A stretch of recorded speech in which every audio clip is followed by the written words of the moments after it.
အချစ်တုံပန်းမဖြစ်ချင်ရင်တည်ထားရမယ့်အချက်၅ချက်တယောက်ယောက်လာဖြစ်ပြီးမှပြည့်စုံမဲ့ဘဝမျိုးနဲ့ရှင်တန်တွေအချစ်ရဲ့တုံပန်းပဲဖြစ်နေလိမ့်မယ်အချစ်ဆိုတာလိုက်ရှာရမယ့်အရာမဟုတ်ပဲကိုယ်တိုင်ကတန်ဖိုးရှိနေရင်ဆွဲဆောင်လို့ရတဲ့အရာမျိုးပါပဲ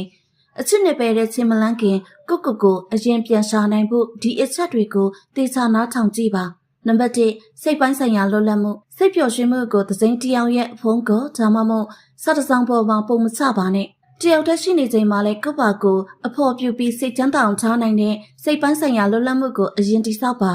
နံပါတ်2ကိုယ်ပိုင်စံနှုန်းသတ်မှတ်မှုတစ်ဖက်လူအကြိုင်လိုက်ပြောင်းတာဟာကိုဖြည့်ဆည်းတာနဲ့အတူတူပါပဲဘာကိုလက်ခံနိုင်ပြီးဘာကိုလုံးဝခွင့်လွှတ်နိုင်ဘူးလဲဆိုတဲ့စံနှုန်းတွေကိုပြက်ပြက်သားသားသတ်မှတ်ထားပါကိုယ်ပိုင်မူဝါဒကိုဘယ်သူအတွက်မှရှောင်မချပါနဲ့နံပါတ်3ကိုယ်ပိုင်ရည်တည်မှုခိုင်မာခြင်းငွေကြေးနဲ့ဆုံးဖြတ်ချက်ပိုင်းမှာတပားလူကိုမိကိုနေသူအချစ်ရေးမှအနိုင်ခံရဖို့လမ်းစာများပါတယ်။နံပါတ်4ရီမန်းချက်နောက်အဆုံးထိလိုက်ခြင်း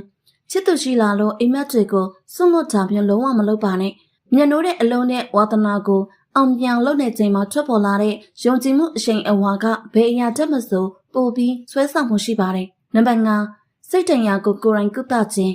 နာကျင်မှုတွေကိုကုစားဖို့အသစ်တယောက်အသုံးမချပါနဲ့အတိတ်ကဒဏ်ရာတွေကိုကိုယ်တိုင်အရင်နားလည်အောင်ကြိုးစားပြီးကျန်းမာတဲ့စိတ်ဓာတ်နဲ့အစစ်ကိုစောင့်ကြိုနေတာကသာအမှန်ကန်ဆုံးပြင်ဆင်မှုဖြစ်ပါတယ်